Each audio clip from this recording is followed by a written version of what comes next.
ഇപ്പോ അതിന്റെ ഉത്തരവാദിത്തം ഏറ്റെടുക്കുന്ന വെള്ളാപ്പള്ളിയാണ്. വെള്ളാപ്പള്ളി പറയാണ് മുസ്ലിങ്ങൾക്ക് ഭയങ്കരമായ ആനുകൂല്യമാണ്, ഭയങ്കരമായി നേടുകയാണ്. എന്നിട്ട് പറഞ്ഞ രസം കാര്യങ്ങള് അതാ നിങ്ങൾ വയനാട്ട് ചുരമിറങ്ങി വരുന്നിടത്ത് കണ്ടില്ലേ, ഒരു സിറ്റി തന്നെ ഉണ്ടാക്കിയിരിക്കുന്നു, നോളജ് സിറ്റി.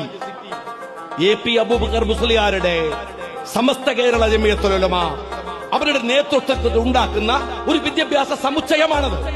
വളരെ ക്രിയേറ്റീവായി, വളരെ ക്രിയേറ്റീവ്. ഞാൻ ചോദിക്കട്ടെ, കേരളത്തിലെ മുസ്ലിം സംഘടനകളുമായി ലീഗിനുള്ള അഭിപ്രായമോ അഭിപ്രായ വ്യത്യാസമോ അവിടെ കിടക്കട്ടെ, അത് വേറെ കാര്യമാണ്. ലീഗുമായിട്ട് ചില കാര്യങ്ങളിൽ അഭിപ്രായ വ്യത്യാസം ഉണ്ടാവും, ചിലപ്പോൾ കടുത്ത യോജിപ്പുകൾ ഉണ്ടാവും. കാര്യം അത് രണ്ടും രണ്ട് സംഘടനകളാണ്, സ്വാഭാവികമാണ്. പക്ഷെ ഏതു മതസംഘടനയായാലും അവർ തെറ്റിയാലും നന്നായാലും പിരിഞ്ഞാലും ഒക്കെ ക്രിയേറ്റീവായി പ്രവർത്തിക്കുന്നവരാണ്. സമൂഹത്തിന് വേണ്ടി, സമുദായത്തിന് വേണ്ടി വ്യത്യസ്ത മേഖലകളിൽ അപരാലാകാവുന്നത് ചെയ്യുന്നു. വിദ്യാഭ്യാസ സ്ഥാപനങ്ങൾ കൊണ്ടുവരുന്നു, അവര് പുതിയ പുതിയ കോഴ്സുകൾ കൊണ്ടുവരുന്നു, പുതിയ പുതിയ സംവിധാനങ്ങൾ കൊണ്ടുവരുന്നു. AP അബൂബക്കർ മുസ്ലിയാർ അദ്ദേഹത്തിന്റെ നേതൃത്വത്തിൽ നിരവധി സ്ഥാപനങ്ങൾ കേരളത്തിന്റെ പല ഭാഗത്തും തുടങ്ങിയിട്ടുണ്ട്.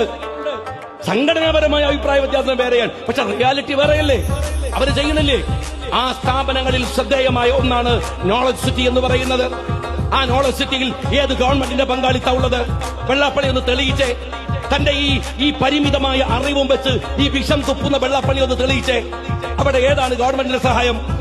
ഏതെങ്കിലും ഇൻസ്റ്റിറ്റ്യൂഷന് ഗവൺമെന്റിന്റെ അംഗീകാരം കിട്ടാൻ ഈ രാജ്യം വെള്ളാപ്പള്ളിയുടെ തറവാട്ട് തൊട്ടാണോ?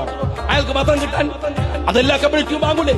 അവരവരുടെ സ്ഥാപനം എടുത്താൽ ഒരു യൂണിവേഴ്സിറ്റിയുടെ ഒരു ഗവൺമെന്റിന്റെ അംഗീകാരം വാങ്ങുന്നു എന്നല്ലാതെ അവിടുത്തെ കൺസ്ട്രക്ഷന് 10 റുപ്യയുടെ സഹായം ഇവിടുത്തെ ഗവൺമെന്റ് കൊടുത്തിട്ടുണ്ടോ?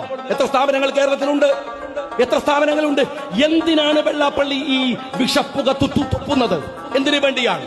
അപകടകരമായ ഒന്നാണിത്, അപകടകരമായ ഒന്ന്. പക്ഷേ അനാവശ്യമായി മറ്റുള്ളവന്റെ മേക്കിട്ട് കയറാൻ വന്നാൽ കിട്ടാവുന്ന മറുപടി പറയുന്ന പോലെ തിരിച്ചു കിട്ടും എന്ന് വെള്ളാപ്പള്ളിയല്ല, അതിനേക്കാൾ വലിയ പള്ളിക്കാരൻ വന്നാലും ആലോചിച്ചു വെക്കുന്നത് നല്ലതാണ്. മനുഷ്യരെ തമ്മിൽ തെറ്റിക്കാൻ ഇറങ്ങി പുറപ്പെട്ടാൽ